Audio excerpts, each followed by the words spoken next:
Hi എല്ലാവർക്കും ബ്ലൂട്ടോയുടെ പുതിയൊരു വീഡിയോയിലേക്ക് സ്വാഗതം. അപ്പോൾ നമ്മൾ നോക്കാൻ പോകുന്നത് ഇന്ത്യൻ സ്വാതന്ത്ര്യ സമരം എന്ന് പറയുന്ന ടോപ്പിക്കിലെ കുറച്ച് ഇമ്പോർട്ടൻ്റ് ആയിട്ടുള്ള ചോദ്യങ്ങളാണ്. അപ്പോൾ ഒന്നാമത്തെ ചോദ്യം നോക്കാം. പ്രവർത്തിക്കുക അല്ലെങ്കിൽ മരിക്കുക എന്ന ഗാന്ധിയൻ ആഹ്വാനം ഏത് സമരത്തിൻ്റെ ഭാഗമായിട്ടായിരുന്നു? അത് ക്വിറ്റ് ഇന്ത്യ സമരത്തിൻ്റെ ഭാഗമായിട്ടായിരുന്നു. അപ്പോൾ പ്രവർത്തിക്കുക അല്ലെങ്കിൽ മരിക്കുക എന്ന ഗാന്ധിയൻ ആഹ്വാനം ഏത് സമരത്തിൻ്റെ ഭാഗമായിട്ടായിരുന്നു? ക്വിറ്റ് ഇന്ത്യ സമരത്തിൻ്റെ ഭാഗമായിട്ടായിരുന്നു. ഗാന്ധിജി സബർമതി ആശ്രമം സ്ഥാപിച്ച എവിടെയാണ്? അത് അഹമ്മദാബാദിലാണ്. അപ്പോൾ ഗാന്ധിജി സബർമതി ആശ്രമം എവിടെ സ്ഥാപിച്ചു? അഹമ്മദാബാദിൽ സ്ഥാപിച്ചു. നിസ്സഹകരണ സമരം പൂർണ്ണമായും നിർത്തിവെക്കുവാൻ ഗാന്ധിജി തീരുമാനിച്ചത് ഏത് സംഭവത്തെ തുടർന്നാണ്? ചൗരി ചൗര സംഭവം 1922 ചൗരി ചൗര സംഭവത്തെ കാരണമാണ് നിസ്സഹകരണ സമരം ഗാന്ധിജി പൂർണ്ണമായിട്ട് നിർത്തിവെക്കാൻ കാരണമായത്. അപ്പോൾ ഉത്തർപ്രദേശിൽ ചൗരി ചൗര സംഭവം അരങ്ങേറിയെന്നാണ്? 1922 ഈ ഒരു ചൗരി ചൗര സംഭവം ഉത്തർപ്രദേശിൽ അരങ്ങേറിയത്. നിയമലംഘന പ്രസ്ഥാനം തുടങ്ങാൻ തീരുമാനിച്ച കോൺഗ്രസ് സമ്മേളനം നടന്ന എവിടെയാണ്? അത് 1929 ലാഹോറിലാണ്. അപ്പോൾ നിയമലംഘന പ്രസ്ഥാനം തുടങ്ങാൻ തീരുമാനിച്ച കോൺഗ്രസ് സമ്മേളനം എവിടെ നടന്നു? 1929 ലാഹോറിൽ നടന്നു. ഒന്നുകിൽ ലക്ഷ്യം നേടി ഞാൻ തിരിച്ചു വരും, പരാജയപ്പെട്ടാൽ ഞാൻ എൻ്റെ ജഡം സമുദ്രത്തിന് സംഭാവന ചെയ്യും. ഏത് സമര പ്രഖ്യാപനത്തിലാണ് ഗാന്ധിജി ഇപ്രകാരം പറഞ്ഞത്? ഉപ്പ് നിയമം ലംഘിക്കാൻ പോകുന്ന ആ ഒരു സമയത്താണ് ഗാന്ധിജി ഈ ഒരു ഡയലോഗ് പറഞ്ഞത്.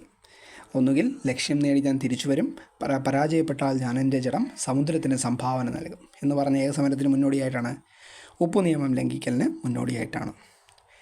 എത്ര കിലോമീറ്റർ കാൽനടയായി സഞ്ചരിച്ചാണ് ഗാന്ധിജിയും സംഘവും ദണ്ഡി കടപ്പുറത്തെത്തിയത്?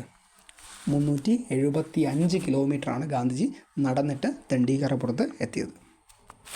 ദണ്ഡി കടപ്പുറത്ത് നിന്ന് ഒരു പിടി ഉപ്പെടുത്ത് നിയമലംഘന പ്രക്ഷോഭത്തിന് ഗാന്ധിജി തുടക്കം കുറിച്ചത് 1930 ഏപ്രിൽ 6-നാണ്. ദണ്ഡി കടപ്പുറത്ത് നിന്ന് ഒരു പിടി ഉപ്പെടുത്തിട്ട് നിയമലംഘന പ്രക്ഷോഭത്തിന് ഗാന്ധിജി തുടക്കം കുറിച്ചതെന്നാണ് 1930 ഏപ്രിൽ 6-ലാണ്. ദേശീയ പ്രസ്ഥാനത്തിലെ ഗാന്ധിയൻ കാലഘട്ടം എന്നറിയപ്പെടുന്ന കാലയളവ് എപ്പോഴാണ്? 1919 1947 കാലഘട്ടമാണ്. അപ്പോൾ ദേശീയ പ്രസ്ഥാനത്തിലെ ഗാന്ധിയൻ കാലഘട്ടം എന്നറിയപ്പെടുന്ന കാലയളവ് ഏതാണ്? 1919 1947 കാലഘട്ടമാണ്. ദക്ഷിണാഫ്രിക്കയിലെ ദീർഘവാസത്തിനു ശേഷം ഗാന്ധിജി ഇന്ത്യയിൽ തിരിച്ചെത്തിയെന്നാണ്? 1915 ജനുവരി 9-നാണ്. അപ്പോൾ ദക്ഷിണാഫ്രിക്കയിലെ ദീർഘവാസത്തിനു ശേഷം ഗാന്ധിജി ഇന്ത്യയിൽ തിരിച്ചെത്തിയെന്നാണ് 1915 ജനുവരി 9-നാണ്. അപ്പോൾ ജനുവരി 9 നമുക്ക് ഇന്ത്യയിൽ ഒരു പ്രധാനപ്പെട്ട ദിവസമായിട്ട് നമ്മൾ ആചരിക്കുന്നുണ്ട്. അതെന്താണെന്ന് നിങ്ങൾ താഴെ കമൻറ്റ് ചെയ്യുക. ഗാന്ധിജി ഇന്ത്യയിൽ നേതൃത്വപരമായ പങ്കുവഹിച്ച ആദ്യത്തെ സമരം 1917 ചമ്പാരൻ സത്യാഗ്രഹമാണ്. അപ്പോൾ ഗാന്ധിജി ഇന്ത്യയിൽ നേതൃത്വപരമായ പങ്കുവഹിച്ച ആദ്യത്തെ സമരം ഏതാണ്? അത് 1917 ചമ്പാരൻ സത്യാഗ്രഹമാണ്. ബീഹാറിലെ ചമ്പാരനിലെ ഏത് കൃഷിക്കാരെ ചൂഷണം ചെയ്യുന്നതിനെതിരെയായിട്ടാണ് ഗാന്ധിജി സമരം നടത്തിയത്? അത് നീലം കർഷകരെയാണ്. ബീഹാറിലെ ചമ്പാരനിലെ നീലം കർഷകരെ ചൂഷണം ചെയ്യുന്നതിന് എതിരെയായിട്ടാണ് ഗാന്ധിജി സത്യാഗ്രഹം നടത്തിയത്. ഗാന്ധിജി ഇന്ത്യയിൽ നടത്തിയ ആദ്യത്തെ നിരാഹാര സമരം സത്യാഗ്രഹം ഏതായിരുന്നു?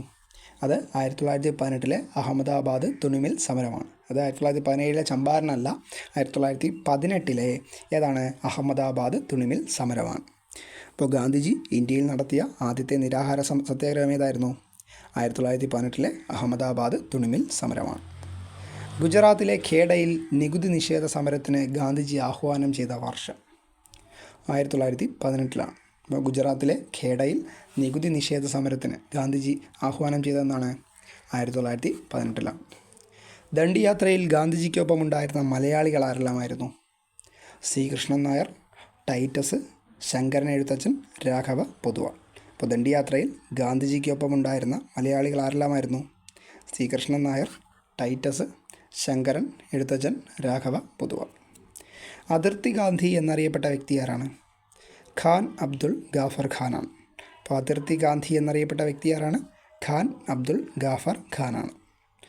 വടക്കു കിഴക്കൻ ഇന്ത്യയിലെ നിയമലംഘന സമരത്തിൽ സജീവ സാന്നിധ്യമായിരുന്ന 13 വയസ്സുകാരി ആരാണ്? നാഗന്മാരുടെ റാണി എന്ന് ജവഹർലാൽ നെഹ്റു വിശേഷിപ്പിച്ച റാണി ഗൈഡിൻലുവാണ്. അപ്പോൾ വടക്കിഴക്കൻ ഇന്ത്യയിൽ നിയമലംഘന സമരത്തിൽ സജീവ സാന്നിധ്യമായിരുന്ന 13 വയസ്സുകാരിയായ വ്യക്തി ആരാണ്? നാഗന്മാരുടെ റാണി എന്ന് ജവഹർലാൽ നെഹ്റു വിശേഷിപ്പിച്ച നമ്മുടെ റാണി ഗൈഡിൻലുവാണ്. അംബേദ്കറും ഗാന്ധിയുമായി പൂനെ സന്ധിയിൽ ഒപ്പുവെച്ച വർഷം 1932. അപ്പോൾ അംബേദ്കറും ഗാന്ധിയുമായിട്ട് പൂനെ സന്ധിയിൽ ഒപ്പിട്ടതെന്നാണ് 1932.